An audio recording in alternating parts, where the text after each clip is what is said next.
और जो आप अंदरूनी तंजीम है कांग्रेस को, उस पर भी काम करने की जरूरत नजर आती है, क्योंकि इख्तलाफ की खबरें ही इतनी आती हैं। कांग्रेस पार्टी की जो आला कमान है वो आपसी इख्तलाफ को ही समेटती रहती है। कभी राजस्थान में कुछ हो जाता है, कभी दूसरी रियासत में कुछ हो जाता है, छत्तीसगढ़ के हालात नहीं संभल पाते। तो ऐसे में जरूरत है कांग्रेस को आपसी इख्तलाफ दूर करने की। इस बात से भी कई लोग इत्तेफाक रखते हैं।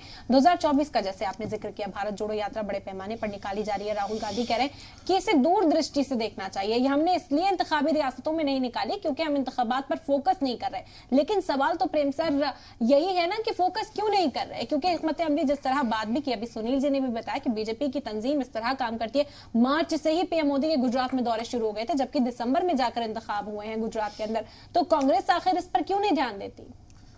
देखिए, मेरा मानना है कि कांग्रेस ने इस पर ध्यान दिया है।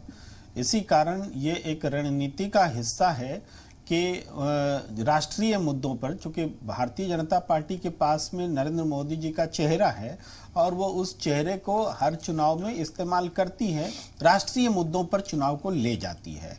तो कांग्रेस ने स्थानीय मुद्दों पर कैसे फोकस किया जाए और राष्ट्रीय मुद्दों पर तकरार न हो, चुनाव स्थानीय मुद्दों पर हो, इस रणनीति के तहत अपनी रणनीति बनाई, इस सोच के साथ। तो इस हिसाब से गुजरात में अगर वो भारत जोड़ो यात्रा नहीं गई तो ये कोई आलोचना नहीं है, उसकी रणनीति है, उसे हमें मानना चाहिए। और ये सच भी हुआ, देखा भी गया कि वहाँ मुद्दे जो हैं, स्थानीय मुद्दों पर कांग्रेस लड़ी है। चुनाव नतीजे आएंगे, अभी आए नहीं हैं, एग्जिट पोल पर न जाया जाए। हिमाचल प्रदेश भी है, वहां भी कांग्रेस ने मजबूती से लड़ा है। तो कांग्रेस जो कुछ समय पहले, इस साल के शुरुआत में जो कांग्रेस थी और आज जो कांग्रेस है, इसमें फर्क आता नजर आ रहा है। उसके तेवर बदले हैं, उसका संगठनिक रंग रूप बदला है, नए अध्यक्ष कुछ परिवर्तन कर रहे हैं, ये सारी चीजें हैं। लेकिन कांग्रेस को मल्टीपल अटैक्स और मल्टीपल चैलेंजेस का सामना करना पड़ रहा है। आप देखेंगे कि कांग्रेस को बीजेपी से भी लड़ना है, कांग्रेस को रीजनल पार्टियां भी अपना शत्रु मानकर चलती हैं, आम आदमी पार्टी जैसी पार्टी है उससे भी कांग्रेस को अपना मुकाबला करना है, अपना अस्तित्व बचाना है।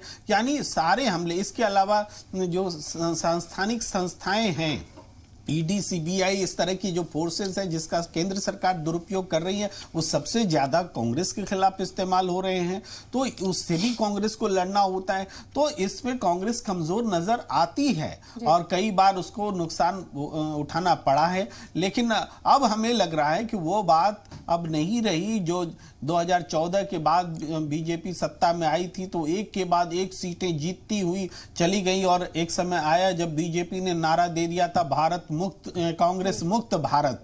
तो अब कांग्रेस मुक्त भारत नारा देने की हिम्मत और उसको स्वीकार करने का जो माहौल है इस देश में नहीं है। कांग्रेस युक्त ही भारत रहेगा और बीजेपी जब भी चुनाव लड़ती है तो कांग्रेस के नेताओं को अपनी पार्टी में शामिल करके, उनको टिकट दे करके कांग्रेस युक्त होकर के चुनाव लड़ती है।